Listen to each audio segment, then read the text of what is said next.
శ్రీశైల పర్వతానికి ఒక విశిష్టమైన లక్షణం. ఏమిటి ఆ విశిష్టమైన లక్షణం అంటే, శ్రీశైలంలో వెళ్లి మల్లికార్జున లింగానికి అభిషేకం చేయడమో, భ్రమరాంబ అమ్మవారికి కుంకుమార్చన చేయడమో కాదు. శ్రీశైల శిఖరం దృష్ట్వా పునర్జన్మ న విద్యతే.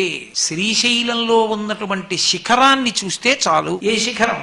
దేవాలయ శిఖరం. దేవాలయ శిఖరాన్ని చూశాడనుకోండి, పునర్జన్మ లేదు. అయితే శిఖరం చూస్తే వచ్చేస్తుందా అండి మోక్షం అంటే?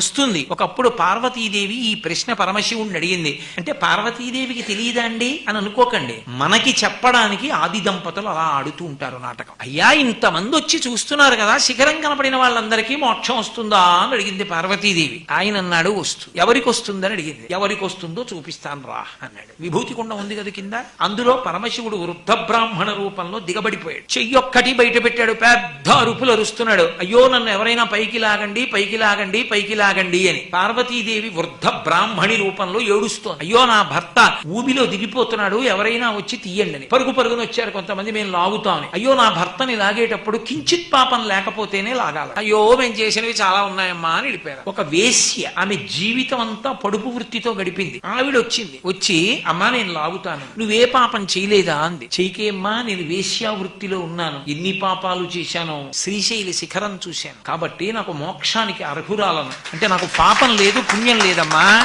పరమశివుడు చెప్పిన మాట, శిఖరం చూశాక నాకెక్కడుంది, నాకు పాపము లేదు, పుణ్యము లేదు, రెండూ కాలిపోతే మోక్షం, ఏ ఒకటి మిగిలినా పునర్జన్మ. కాబట్టి నాకు రెండు లేవమ్మా, నేను లాగచ్చు పరమశివుడని పైకి లాగింది. శంకరుడు అప్పుడు ప్రత్యక్షం అయ్యాడు. పార్వతి, నమ్మకం అన్నది ప్రధానం. ఎవరికి నా వాక్కు యందు నమ్మకం ఉన్నదో వాడికి మోక్షం తప్ప ఏదో ఓ ప్రయత్నం చేద్దాం అన్న వాళ్ళకి కాదు పార్వతి. ఇప్పటికీ మీకు ఆ వేశ్య ఉంది శ్రీశైలంలో, మీరు చూడొచ్చు. ఎక్కడుందో తెలుసా? మీరు మల్లికార్జున దేవాలయంలో దర్శనం చేసుకుని బయటికి వచ్చిన తర్వాత మల్లికాకుండము అని ఉంటుంది. ఆ మల్లికాకుండానికి దక్షిణ భాగంలో ఆవిడ శిల్పం, రెండు కళ్ళు అవి చెక్కి మల్లికార్జున లింగానికి పక్కనే ఉంటుంది ఆవిడ. ఏ తల్లి అంత నమ్మకంతో శివుడిని చేపట్టి లాగిందో ఆమె అక్కడే ఉంది ఇప్పటికీ. ఆవిడ దర్శనం చేయమని చెప్తారు. శ్రీశైలంలో ఒక అద్భుతం, ఒక వేశ్య అంతటి ధృతితో, అంత నమ్మకంతో పరమశివుడి పక్కకే వచ్చి చేరి దేవాలయంలో ఆమె ఇప్పటికీ భక్తుల చేత దర్శనం పొందుతోంది. అందుకే శిఖరానికి వెళ్లే ముందు ఆవిడ్ని చూసి వెళ్ళమని చెప్తారు. నమ్మకం